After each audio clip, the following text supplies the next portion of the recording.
Қара шаңырақ Әбділда Әбдіманап кітабынан үзінді. Бізді тастап кетпеші, уа Алланың елшісі. Қыстың шілдесі түскен уақ еді. Сол жылы әдеттегіден қар көп жауған. Қала қара түтінге оранса да, таудан ескен үскірік аяздың суықтығынан тітіркеніп, сілкініп, бойына кір жуытпай тұрғандай. Ғалым күндегі әдетіне басып, ірілі ұсақты кітаптарға көміліп, арасынан бірдеңелерді іздеп, бас қатырып отырған. Кенеттен бойына жан біткендей, қасындағы телефона безектеп қоя берді. Бұл телефон көтергенде арғы жағынан таныс дауыс қаршығадай саңқ ете қалды. Бірден тани кетті. Бір кездері университетте өзі дәріс берген Ерік деген шәкірт еді. Қазіргі кезде бір қалада мешітте молдалық қызмет атқарады. Шүйіркелесе келе шәкірті әңгімені түпкі төркініне қарай бұрды. Ұстаз, кеше қаламызда мәуліт тойын дүркіретіп өткізді. Халық көп жиналды. Ғажайып рухани кеш болды. Сонда мен толқып кетіп, мәуліт бітерде жамиғат жұртшылықпен қоштасып тұрып, көп ұзамай пәлен күні осы қаланың орталық мешітіне осы тойдың иесі ғаламның рақым нұры, екі дүниенің гүлзары әз Мұхаммед оған салауатпен сәлем жауғай, бір тал қасиетті сақал шәріпін алып келемін. Сіздерге уағдам, уағда деп айтып жіберіппін. Артынан не болар екен деп уайымдап Хазіретке айтып едім, сөзімді екі етпеді, жерге тастамады. Рұқсатын берді. Қасиетті сақал шәріп сол кісінің сейфінде сақтаулы еді. Енді таңертең ерте жолға шықсақ, сізбен бірге Хақ пайғамбардың оған салауатпен сәлем жауғай, сол қасиетті сақал шәріпін бірге алып, қаланың мұсылман жұртшылығына көрсетіп қайтсақ. Көп уақытыңызды алмаймын. Барамыз да қайтамыз. Көп болса, 1-2 сағат уақытымыз ғана кетеді.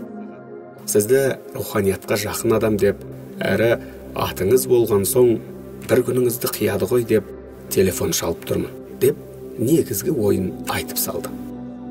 Ғалым кітапқа, кітап жазуға қанша құмбыл болса да, қасиетті сақал шәріп деген соң, шаршап қалған миына қан, қалжыраған бойына қайрат, жанына толық жүргендей есін тез жиып, шәкіртінің сөзін құптағаннан басқа артық ауыз сөз айта алмады. Бірақ артынан әлгі Әбділда деген досым бар еді ғой. Соны бірге алып жүрсек, оның үстіне жақында ғана кіші қажылықтан келіп еді, деді.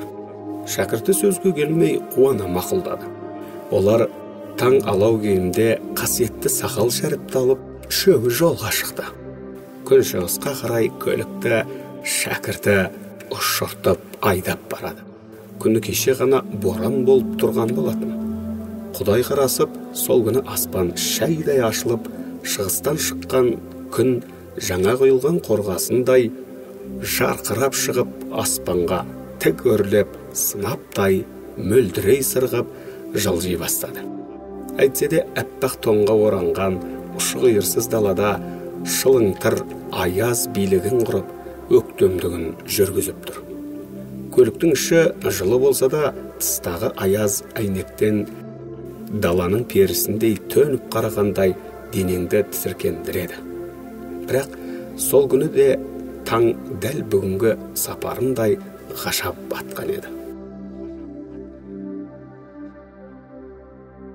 Сол атқан таң шыққан күнмен бірге есеп қисапсыз періштелер де бірге шығып, күннің жылтыраған сәулелерін таяқ етіп алып, шылыңтыр аяз бен даланың пері біткенін қуалап, жер мен көкті тазалап, қасиетті аманаты бар көлікті қоршап келе жатқандай еді. Көп кешікпей аяздың беті қайтып, айнала жылы күн шуаққа малынды. Жолдың беті айнадай жылтыр тайғақ келсе де, оған қарайтын шәкіртте еш жоқ. Есіл дәрті таңғы сағат 10-да сонда болу. Көл бетімен қиқулап, сыңарын іздеп ұшып бара жатқан аққудай мұз бетінен шанадай сырғып жүйткіп барады. Ғалым үлкен қара тымағының ішіне қасиетті аманат салынған шағын қобдишаны салып, қолына ұстап, сырттай салауат айтып отырғанымен, іштей аманатқа қиянат қылмай қайтсақ екен. Жаман айтпай, жақсы жоқ, әлдеқандай жағдай бола қалып, аманатқа сызат түссе, онда екі дүниенің ар-ождан азабын тарттым дей бер. Ой Аллай, қайдан ғана келсе қалып едім. Әй, осы менің қойдан жуас көңілшектігім-ай. Әйтеуір масқара болмасақ болғаны. Аллаға тәуекел еттік деп сару уайымға салынып келеді. Көп ұзамай қаланың төбесі де көрінді. Аласа тауды қиып өткен тұсынан шыға бергенде, алдынан жол полиция қызметкері шығып, тоқтауға бұйрық берді. Шәкірті көлігін тоқтатып, терезені шамалы ашып, өзіне қараған шендіге пайғамбардың аманаты дей берген еді. Шенді жігіт қаз тұрып сәлем бергендей, жол көрсетіп, жүре беріңіздер дегендей ишарат танытты. Мұның бәрі қас пен көздің арасында болғандай еді. Пайғамбар аманатын күтіп алуға келгендей еді. Ғалым артына бұрылып, адам ба, періште ме дегендей таңдана қарап ұзай берді. Ақ көлік көп ұзамай мешіт ауласына кіріп, нақ мешіттің есігінің алдына тоқтағанда, мешіттің айналасында тірі жан жоқ болып шықты.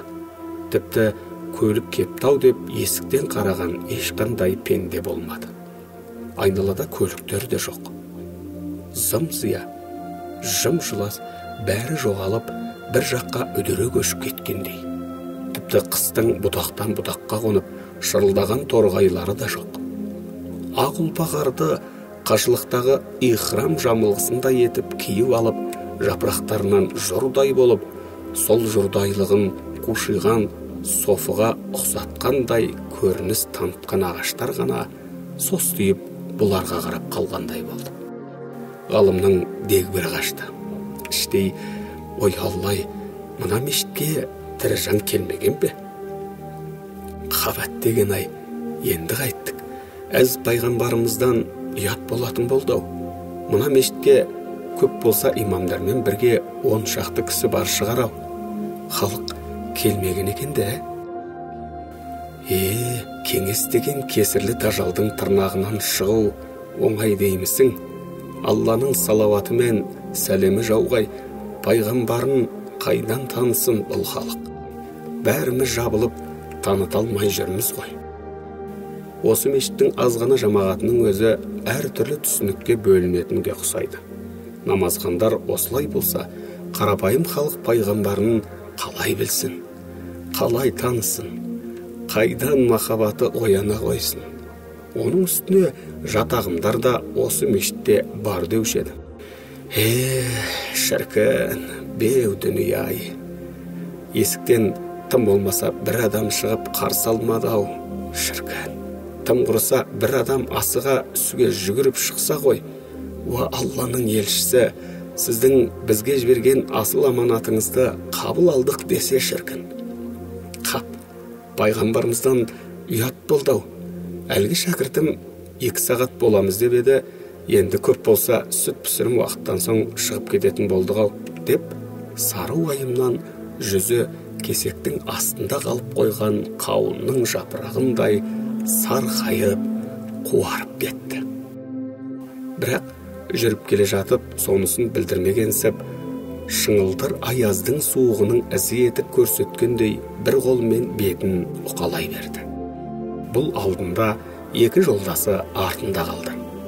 Мешіттің секірсең қолыңыз жетпес алып есігін бір қолмен ашып, ішке кіргенде, сыртқы есік пен ішкі есіктің арасында бөлек күйде, бейне бір тіршілік тынысын ішіне тартып тұрғандай, сілтідей тып-тыныш еді. Ғалым осы 2 есіктің ортасында жалғыз өзі ұяттан өртеніп қалып қойғандай сезінді. Аяқ киімін шешіп, ішкі ұзын есікті ашып кеп қалғанда, мешіт ішінде ілінген үлкен шырағданның самала жарығы жарқ ете қалды. Іштегі халықтың демінен толған ыстық ауа мұның бетіне лап етіп ұрды. Ғалым өз көзіне өзі сенбей бір сәт сілейіп тұрды да қалды. Үлкен мешіттің іші лық толады. Тіпті ине шаншар орын жоқ. Олар басына қара тымақ, үстіне қара тон киген денелі адамның қолына ұстап тұрған қобдишасын көріп, жыламсырай салауат айтысып, қақ жарылып жол бере бастады. Оларға мынандай адамның кіріп келуі ешқандай оқыс көрінбеді. Қайта олардың бәрі іштей ғайыптан, өткен ғасырдан киімі бұлардың киіміне, жүрісі де бұлардың жүрісіне ұқсамайтын біреудің қолына аманатты ұстап, кіріп келетінін сезіп тұрғандай еді. Ғалым халықтың көптігіне бір жағынан қатты қуанса, бір жағынан қобдишаға залал келмесе екен деп уайымдап келе жатты. Есіктен төрге дейін уақыт тіпті де өтпей қойды. Сәттер біріне бірі қарап, сен жүр деп мөлшиіп тұрып алғандай. Ақыр соңында мешіт төрінен 10 шақты әппақ шапан, әппақ сәлде оранған адамдар көрінді. Бұл ғалымға михрабтың ғайып есігін ашып, сау етіп кіре қалған, әлгі жол жөнекей қоршап келе жатқан пәк періштелердей көрінді. Бұхараның ою өрнегіне ұқсас михраб ішінде арнайы шыныдан жасалған үлкен қорап бар екен. Ғалым қобдишасын баппен баспай ашып, ішіндегі шынымен қапталған бір тал қасиетті сақал шәріпті елдің көруіне ыңғайлы етіп қойды. Ел көруге асығып, ығы-жығы бола бастағанда, михраб қасындағы баспалдақпен ғалым төмен түсіп, астыңғы қабаттағы қоңыр бояумен боялған емен үстел басына жайғасты. Ас дастарханында сол жердегі кісілермен біраз отырып қалыпты. Көңілі әзірге тоқ еді. Төбеде аманатты сайдың тасындай 10 жігіт қарауылдап тұр еді. Көп кешікпей ғалымды мешіт мінберіне шығып, пайғамбар жайында уағыз айтуға шақырды. Ғалымның ойында еш нәрсе жоқ. Баспалдақпен ептеп жоғары көтеріле бастады. Ол жоғары көтерілген сайын әлде бір ғажайып әлемге кіріп бара жатқандай болды. Осы ас қайнатымдай уақыт аралығында төбеде талай дүние түрленіп, қыс кетіп, қар еріп, жаңа көктем келгендей өзгеріс болған еді. Ғалым мешіттің михраб жағындағы жамағат алдына шыққанда аңтарылып тұрып қалды. О тоба, мешіт іші адам түсініп білмес руханиятқа бөленіпті. Тура қадір түніндей, не болмаса айт күніндей жиналған халықтың қуанышында шек жоқ еді. Айнала кезектесіп, қасиетті сақал шәріпті көріп, салауат айтып, тамашалап жатыр. Халықтың көптігінен оңайлықпен кезек келе қоймайды. Әйтсе де оған қарап қалған жан жоқ. Ұзақ тұрып, ақырын жылжып, анық басып, қасынан тамашалап өтеді де, артынан көргеніне тоймай қайта кезекке тұрады. Бейне бір осы көрініс ғалымға әз пайғамбар алейхиссаламды ақырын жылжып сәлем беріп өтіп, бірақ сәлемге тоймай, әрі пайғамбар қасында тағы да тұрғысы келіп, қайта айналып кезекке тұрып жатқандай сезілді. Ғалым сұрастырғанда мешіттегі жамағаттың 70% мешітке алғаш келгендер екенін білді. Иә, бұл мұсылман халық тек қасиетті, аманатты көруге келмеген секілді. Олар рухында осы мешітке пайғамбардың өзі келген деген нық сенім бар. Сол себепті олар сол әз пайғамбар алейхи салауат пен сәлемге тікелей сәлем беруге келген сезімде еді. Осыларға таңырқай қараған ғалымға жамағаттың бәрі кезекпен аманатты көруге келгенде, оның арғы жағында михрабтың ғайып есігінен періштелермен бірге бұлардың сәлемін алып дұға етіп тұрған әз нәбидің рухани тұлғасын сезіп тұрғандай көрінді. Енді ғалымға осы залдағылардың бәрі көкірек көзі ашық әулиелердей әсер қалдырды. Барлығы тоймай, той алмай, қайта-қайта әз пайғамбарға салауат айтып, сәлем беріп жатқандай. Бірақ бәрі аманатшының көңілі қалмасын дегендей бұған айтпайтын сықылды. Өйткені 70 уақытта осыншалықты өзгеріп кетуі әсте мүмкін емес. Не болмаса, әз пайғамбардың мың сан періштелермен осы мешітке келіп, бұларға дұға етуі, бұлардың көкірек көздерін ашып жіберген болса керек. Тіпті мүмкін көбі соны білмейтін де секілді.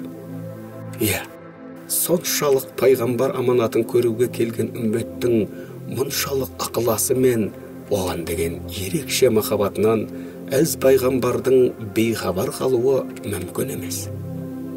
Мешіттің іші тұп-тура гүлзар баққа айналды. Айналада неше түрлі гүлдер ашылып, ағаштар жапырақ жайғандай. Тұп-тұнық сылдырап аққан бұлақтар арасында жылжып барады. Сайраған бозторғайлар мен бұлбұлдар құйқыл жатып әнге басқандай. Күннің сәулесі секілді Алланың мейірімінің айнасы болған Хазіреті Ахметтің нұры түскен. Күллі жамағат осы тіл жетпес таңға жайып пәк нұрға шомылып, құлан тазарып алған екен. Бір қарағанда мас секілді. Иә, бұлар рухани шаттыққа, илляхи шабытқа мас еді. Сан жылдар аңсары ауып, сол жаққа барып келген қажыларға тамсана қарайтын еді.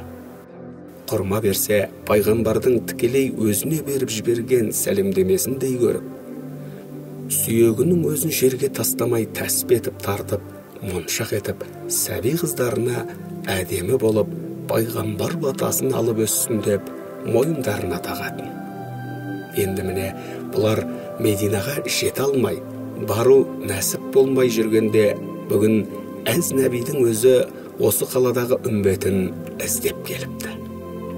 Алдын ала бір тал қасиетті сақалын жіберіп, үмбетін шақыртып, артынан мың сан періштелермен асыға жетіпті.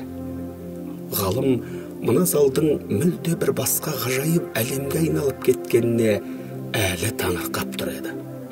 Ол аздай мұның қасына келгендердің бәрі құшақтап, суретке түсіп жатты. Олар үшін бұл адам 15 ғасыр бұрынғы Медина қаласына келген мүбәррак кісі. Әз пайғамбар оған салауатпен сәлем болғай, бір шөбере ұрпағын шақырып алып, қысқартқан қасиетті сақалынан бір талын алып, пәлен ғасырдағы түген қаладағы үмметіне апарып бер деп жіберген. Рухани шаттыққа оранған, масаң күйге түскен бұл халық бүгін не десеңіз де сенгелі тұр. Бұл мінберге шыққанда тағы бір тобы бұған сол ғасырдан келген аманатшы деген көздерімен қарап тұрды. Дәл қазір бұл аманатшы бисмилладан соң өздеріне әз нәбидің арнайы сәлемін айтады. Ғалым ау баста кібіртіктеп тұрса да, Құдай рахым қылып аузына сөз салды. Нәбиге көп салауат айтқанның о дүниеде махшарда, жұмақта сол нәбиге сол ғұрлым жақын болатынын айтты. Иә, ғалым кітаптан оқығанын айтып тұрды. Бірақ аузына қараған халық оның осы сөздерін аманатшының, пайғамбардың арнайы бұларға алып келген сүйінші хабары деп тікелей қабыл алды. Жан дүниесімен беріліп алды. Бұл дүниеде адамның бәрі қонақ, бәрі кетеді. Бәрі келеді, кетеді. Бір өмірден келесі өмірге өтеді. Бір қаладан келесі қалаға көшеді. Теңселіп пенде бір орнында тұрмайды. Келмек бар да, кетпек бар. Ендеше ғалымға не тұрыс? 2 сағат болып қайтамыз деген бұлар бір еш жиғанда құптан намаз оқылып, бәтіп, батасын аманатшы қайтарып жатты. Ғалымнан соң ерік шәкірті микрофонды қолына алып, Құрметті жамағат, түсте қайтамыз деп келіп едік. Құптанды да кешіктіріп болса да оқып алдық. Сағат 12-ге тақап қалды. Енді біз қайталық, рұқсат болса, деді. Халық шуласып, тахаджуд намазына дейін қалыңдар десе де, шәкірті аманатты таңертең орнына қоюың керек деген соң, көпшілік амалсыздан үнсіз қалды. Ва, жамағат, деді ерік. Қазір ұстазым аманатты қолына алып, сыртқа шықпақ болғанда 2-ге жарылып, таңертеңгідей салауат айтып, шығарып салайық ағайын. Сабырлық танытайық, деді. Ғалым шыны қораптан қасиетті сақал шәріпті алып, оны орағышына орап, қолбдишасына баппен сала бастағанда, анталап қарап қалған жұрт қимай, демін ішке тартып, көзін алмай тұрды. Бейне бір әз пайғамбар оған салауатпен сәлем шауғай, сырттан бейтаныс біреу келіп, жүріңіз деп ертіп алып кеткелі тұрғандай көрінді. Иә, әз нәби кетіп барады. Ғаламның рахым нұры, Алланың хабибі, ол осы қаладағы үмметін көруге келген. Таңертең келген жамағат қас қарайып, түн ауғанға дейін оның қасында бірге болды. Осы бір күн олардың өмірлерінің ең қуанышты сәттері еді. Пайғамбармен бірге болған осы күнді олар өмірден озғанша елге, ұрпағына жыр дастан етіп айтатын болды. Бірақ бұлардан кейін пайғамбарсыз қалай өмір сүрмек? Қалай онсыз күй кешпек? Хақ пайғамбар өмірден өткенде Медина күңіреніп, теңселіп кеткен жоқ па? Сахабалар не істерін білмей, Мәжнүннің күйін кешкен жоқ па? Әз пайғамбардан айырылысу кімге оңай тимек? О, тоба, енді пайғамбарсыз мына жамағаттың халі не болмақ?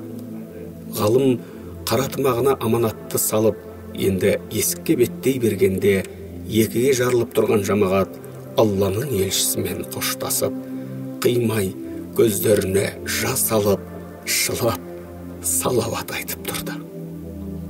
Ғалымның ойында түк жоқ. Ол да іштей салауат айтып, қақ жарылған кең жолмен жүріп бара жатты.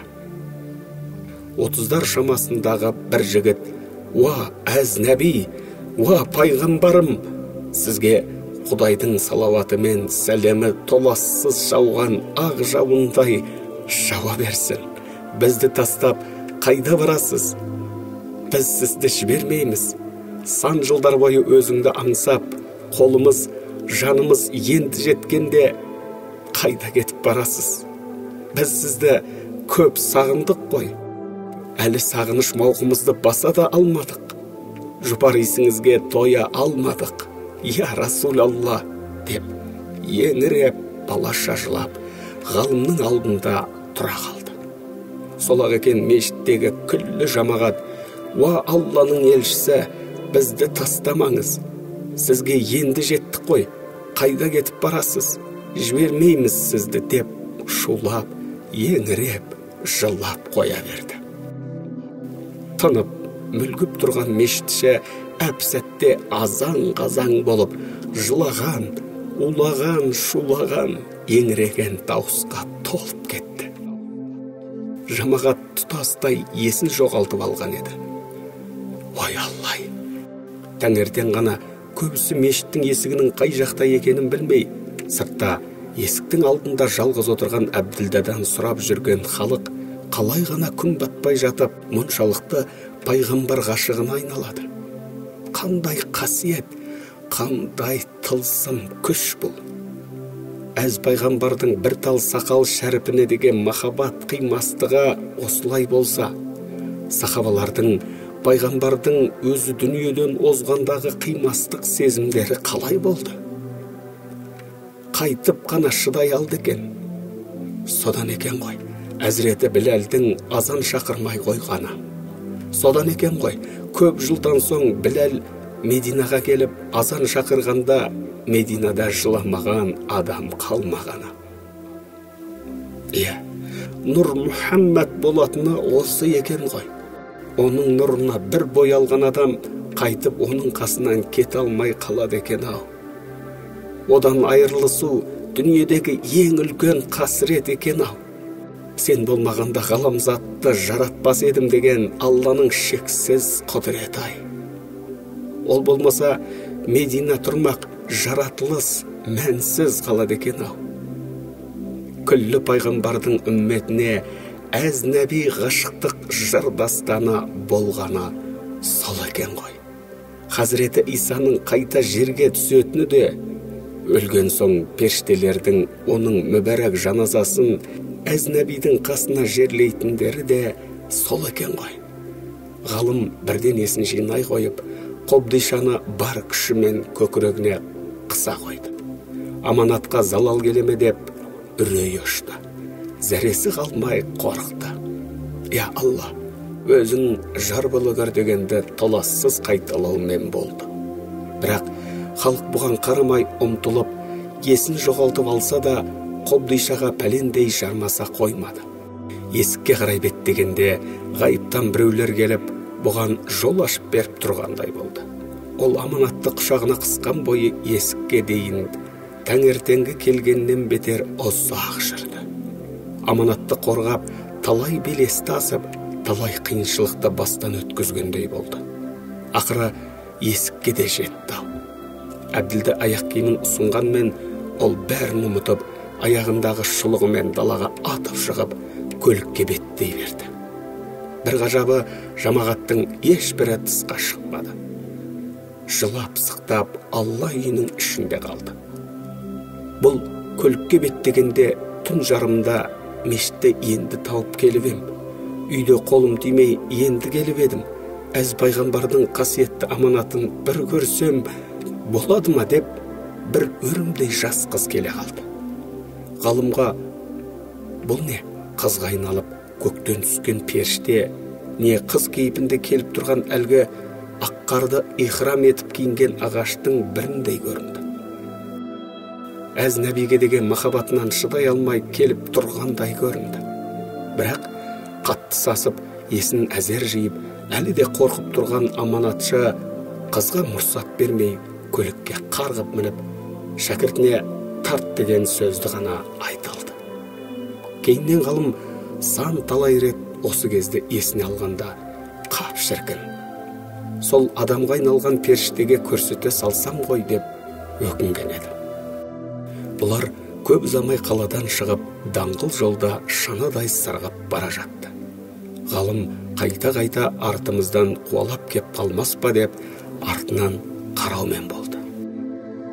Шамамен тура 2 сағат өткенде ғалым шәкіртінен мешітке телефон шалшы, жамағат тарқап бекен, білші, деді. Хабарласқан соң ғалымға бұрылып, ұстаз әлі отыр екен, деді. Біліп едім, деген ғалым аздан соң бір нәрсе есіне түсіп, айтпақшы ерік, сол мешітте теріс ағым өкілдері де бар деп еді. Солар бүгінде келді ме, әлде намаздарын басқа мешітте оқып па, деп сұрады. Шәкірті, иә, олар да болды ұстаз. Намаздыгерден соң мен сізге сақалды бір жігіттерді нұсқап, ұстаз, қараңыз, пайғамбарға кім ғашық болмайды? Әне, осы мешітте дау шығарып жүргендер де бүгін бәрін ұмытып, әдепті болып кетіпті. Тіпті пайғамбарымыздың қасиетті сақал шәріпін құрметтеп, сыртынан шыны қорапты сүйіп жатыр, деп едім ғой, деді. Сонда ғана есіне түскен ғалым, ой Аллай, деді. 1000 имам, 100 ғалым жабылып, бір қаланың мешітіндегі мұсылмандарды біріктір алмай, бастары қатып жүргенде, 15 ғасыр қашықтықтан әз нәбидің бір тал сақал шәріпін осы үмбетіне жіберіп, бәрінің бастарын қосып, бүтін жамағатқа айналдырып, бір-біріне деген өшпенділіктерін Алланың қалауымен кетіріп, орнына сүйіспеншілікпен мешітке толуына себеп болған-ай, деп басын шайқай берді. Сол жамағат түнімен мешітте отырып, таң ата бамдат намазын оқыған соң Мединаға барайық деп тарқасыпты. Бұлар қалаға жақындағанда аман есен өткізгеніне іштей Аллаға шүкіршілік айта отырған ғалым Әбділдаға бұрылып: біз бүгін тура Мединадағы пайғамбар мешітінің күзетшілеріне ұқсап қалдық-ау, деп еді. Әбділда: мүмкін, бүгін таңертең түсімде Мединаға барыппын. Пайғамбарымызға сәлем беріп, салауат айтып жатыр екенмін. Ұзақтан пайғамбар сақшыларының арасынан қазақ жігітін көріп қалдым. Бұл сақшы қазақ жігітін Умрада көрген болатымын. Бұл жолы ол мені байқап қалып: Әбділда, бері қарай кел, деп мені өзіне шақырды. Мен оған жақындай бергенім сол еді, телефонның шырылынан оянып кеттім. Телефонды ашсам, сен екенсің. Маған: әбеке, әз пайғамбарымыздың оған салауат пен сәлем жауғай, қасиетті сақал шәріпін апарып қайтайық деп тұрсың, деді. Сол мешіттегі жамағат дұғаларына осы ғалымды да қосты ма, бір күні аяқ астынан кіші қажылыққа баратын болды. Тіпті өз көзіне өзі сене алмады. Қара шаңырақ Әбділда Әбдіманап кітабынан үзінді.